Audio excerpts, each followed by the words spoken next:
Facebook use করার সময় আমরা যখন নিউজ ফিড স্ক্রল করি তখন ভিডিওগুলো যখন সামনে আসে অনেক সময় সেই ভিডিওগুলো অটো প্লে হয়ে যায়, কিন্তু আমরা অনেক সময় চাই না সেই ভিডিওগুলো অটো প্লে হোক। কারণ অনেক সময় আমরা কোনো গুরুত্বপূর্ণ মিটিং বা কোনো সেমিনারে থাকি, অথবা অনেক সময় মোবাইলের ডাটা সেভ করার জন্য আমরা চাই সেই ভিডিওগুলো অটো প্লে না হোক। আর সেটি কিভাবে করতে হয় সেই পদ্ধতিটি আমি দেখাচ্ছি। তার জন্য আপনার ফেসবুক অ্যাপসের যে 3 ডট মেনু আছে সেখানে ক্লিক করতে হবে। ক্লিক করার পর যে সেটিংস অপশনটি আছে সেটিতে ক্লিক করতে হবে।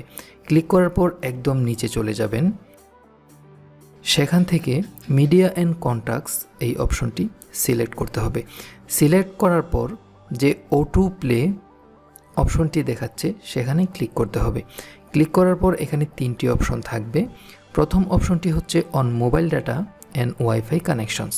এই অপশনটি সিলেক্ট করে দিলে মোবাইল ডাটা এবং ওয়াইফাই কানেকশনে সরাসরি ভিডিওগুলো অটো প্লে হবে। তারপর আছে অন ওয়াইফাই কানেকশনস ওয়ানলি। এই অপশনটি সিলেক্ট করলে মোবাইল ডাটা অন করা অবস্থায়, অর্থাৎ মোবাইলের ইন্টারনেট ইউজ করা অবস্থায় ভিডিওগুলো অটো প্লে হবে না, কিন্তু যদি ওয়াইফাই কানেকশনে আপনি চলে যান তাহলে ভিডিওগুলো অটো প্লে হবে।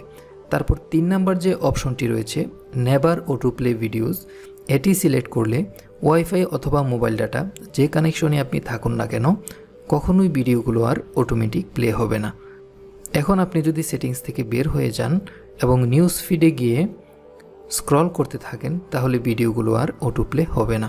আর এই সেটিংসটি ফেসবুক ভার্সন এবং মোবাইল ফোনের ভার্সন অনুযায়ী ভিন্ন হতে পারে। তার জন্য আমি আরেকটি ট্রিক্স দেখাচ্ছি, সেটি হচ্ছে একইভাবে আপনাকে ফেসবুকের 3 ডট মেনুতে চলে যেতে হবে। চলে যাওয়ার পর সেটিংস সিলেক্ট করতে হবে। সিলেক্ট করার পর একদম উপরে যে সার্চ অপশনটি রয়েছে সেটিতে ক্লিক করতে হবে। ক্লিক করার পর আপনাকে লিখতে হবে MEDIA অর্থাৎ মিডিয়া। এতটুকু লিখলেই মিডিয়া অ্যান্ড কন্ট্যাক্টস সেই অপশনটি চলে আসবে।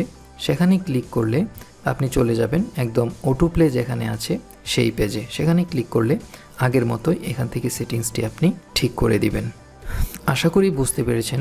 যদি কোথাও কোনো সমস্যা হয় কমেন্ট করে জানাতে পারেন। আর টেকনোলজি সম্পর্কে যে কোনো টিপস পেতে আমাদের চ্যানেলটি সাবস্ক্রাইব করে বেল বাটনে ক্লিক করে রাখুন।